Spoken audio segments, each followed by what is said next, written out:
Alright, so first off, I'd recommend talking to your CPA or a lawyer about any of this stuff, because it can get pretty, you know what I mean, kind of complicated. But I'm going to simplify as much as possible.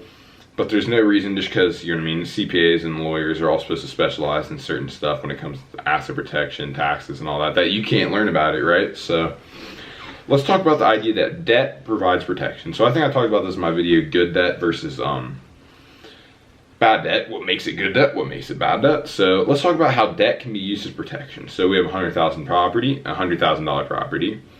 $80,000 is still being financed. There's 20% in equity. The bank's not going to let anybody have any money if there's a lawsuit. But that 20%, what is 20%? Yeah, 20% of the money in the property, the equity, which is 20 grand you paid off, that can definitely be affected by the lawsuit. So we're going to be talking about the idea of equity stripping. So first of all, before I even introduce it, it's not something that you can do in the process of the lawsuit. It's a preparation technique. So preparation measure, you know what I mean? It's just another form of defense, you know what I mean? You got your castle, it's just another line of defenses.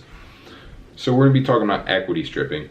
So equity stripping is the idea that you create debt to protect you. So what do I mean by that? Let's say you have your $100,000 property. We'll use the same example. $80K still being financed, $20,000 equity. You create debt by basically loaning that money to either one of your other LLCs.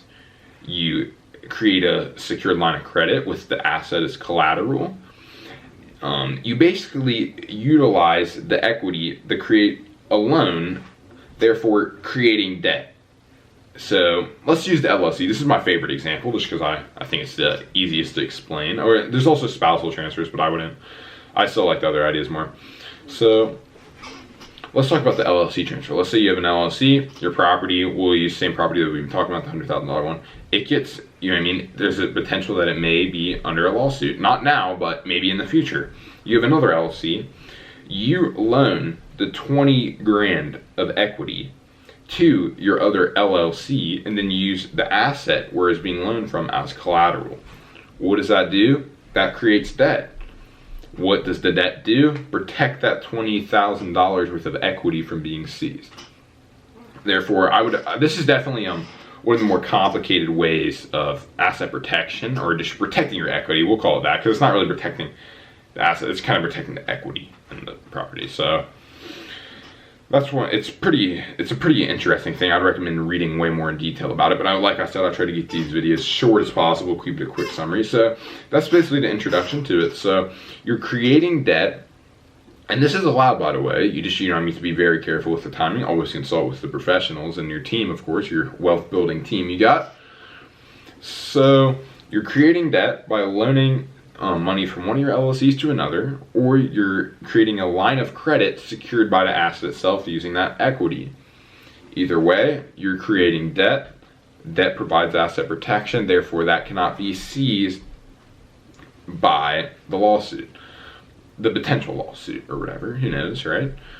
So the point is that this alone obviously isn't going to protect you from everything, but the more walls you build around your castle, the more you fortify your base, the less likely it will even be attacked in the first place by a lawyer. The whole point is, the lawyer, you know what I mean, let's say the tenant, let's say it was a ridiculous claim, definitely not, you know what I mean, you inspected it, you had professionals inspect it, they inspected the property, something went wrong, for example, and they blame you, when in reality it wasn't your fault. So the lawyer that they hired sees your large castle base of asset protection. They see all these walls, they see all these intertwined entities, they see your equity stripping, they're going to be like, whoa, you know what I mean, I do not recommend we go in the court with this individual.